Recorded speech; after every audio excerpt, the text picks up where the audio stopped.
will bring in a period of vibrancy and flowering, but it's too early to tell if that will actually happen. Is the acceptance of gays pretty much in all respects a fait accompli in non-Orthodox Judaism? I mean, even the conservatives now, is it a kind of a don't ask, don't tell policy that they have at their rabbinical school? No, they've officially now accepted gay rabbis in a very official way. So it is a total fait accompli, and it's something that I talk about in the book in Chapter 5, inclusivity as a social value. So when we're talking about the values of the non-Orthodox as opposed to the Orthodox, we talk about religious beliefs, but we also have to talk about social values. And one of the most important social values for the non-Orthodox is inclusivity. If you are something by virtue of birth, then or you've developed a condition through no fault of your own, then the non-Orthodox strongly believe that you should be included. So we're presuming here that being a gay or lesbian is something that you are either born with or that you develop as a very young child through a complex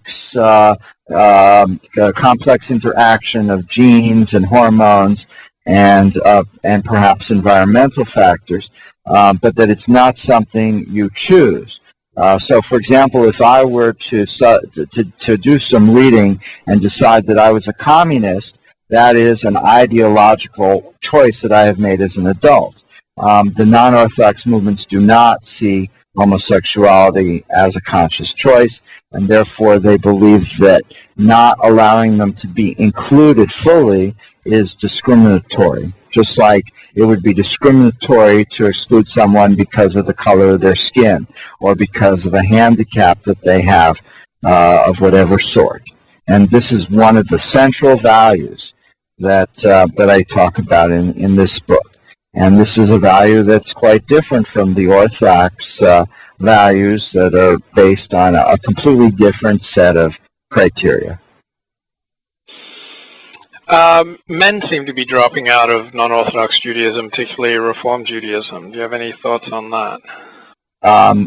It's a very serious problem, and it makes a lot of sense that as you have let me take that back. That as you develop a new set of values, you have foreseen and unforeseen consequences of those values. And so, as we've just spoken about the importance of inclusivity in the non-Orthodox world view, you're going to obviously feel that it's important to allow men, as women as well as men, to have the ability to involve themselves in every aspect of religious life, and that is seen as a good value. On the other hand, the social consequences of it, which may or may not have been foreseen, are that men feel increasingly marginalized and alienated. And so you have a situation where the feminization of American religion, which is a phenomenon not just in Judaism, but in American Christianity as well, across the spectrum, has become a serious problem. I know that in my day at Hebrew Union College, I had heard a rumor that the admissions office was deliberately trying to keep the percentage of entering students, male and female ratio 50-50, and that if they didn't, that it would go to 65-70% women. I have heard that now it is that there are substantially more women rabbinical students than men. I wonder whether that is true in the Reconstructionist and conservative movements as well. And I heard that in the cantorial school at Hebrew Union College, that it's overwhelmingly women. In fact, maybe there's only a handful of men or less. So it's a big problem. It's a problem with services. It's a problem with boards. It's a problem with participation across the board. Now, part of the reason for this is that men may have been participating in certain congregational activities, not because of an innate interest in the content of Judaism, but because it was a way to show their social status. If you donated liberally, you could then be on the board, and if you were on the board, you were a macher, and that gave you increasing social status in the community.